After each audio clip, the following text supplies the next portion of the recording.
Okay. Dito na tayo sa bahay. Yes. Nakauwi na kami. Nakauwi na. Masaya po, masaya. Pag-uwi namin. What's that? Ano yan? Is that motorcycle? Ha? Motorcycle tayo. No. It's a big surprise. Ha?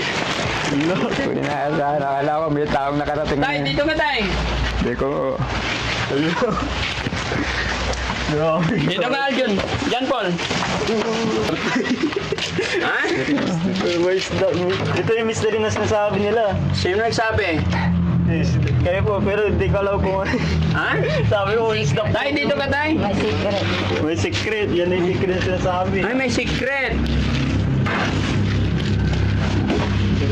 Nakangiti si tatay.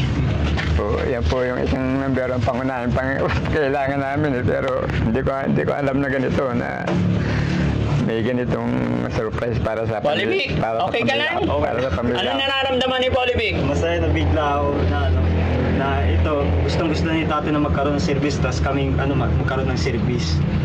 Hindi yata service to eh. Buksan na natin para malaman natin kung ano to. Ano kaya ito? Baka ito, baka... Ha?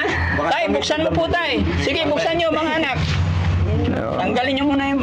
Oh, sige. Oo. Ha? Yan. na pang service. Sige, siguraduhan ang pangalalay sa pamilya namin to. Ano po? Siguraduhan pangalalay sa pamilya ko. Pang-alalay sa pamilya nyo. Oo, siguraduhan po.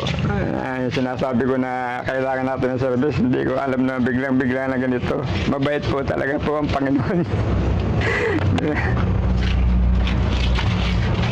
Masaya ba si Aljon? Ay, Jan Paul? Opo, sobrang saya ko po dahil may magagamit na po si Papa ko pang service ng pang gulay-gulay. Pag Gulay-gulay. Opo. Gagawa naman ito sidecar. Sidecar, pang lagyan. Si Aljon, happy?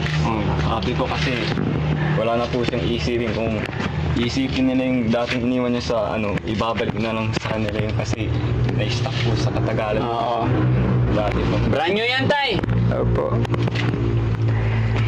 Hindi po ako makapagsalita po kasi yun na nga po. Laking tulong po sa amin to.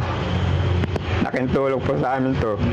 Dahil noon ito po talagang kumbaga kinatagalan kong paghahanap buhay, tricycle. Oo. Ngayon, di kumbaga kabisado ko siya na gamitin. Pero yung unang motor mo, tay, kinuha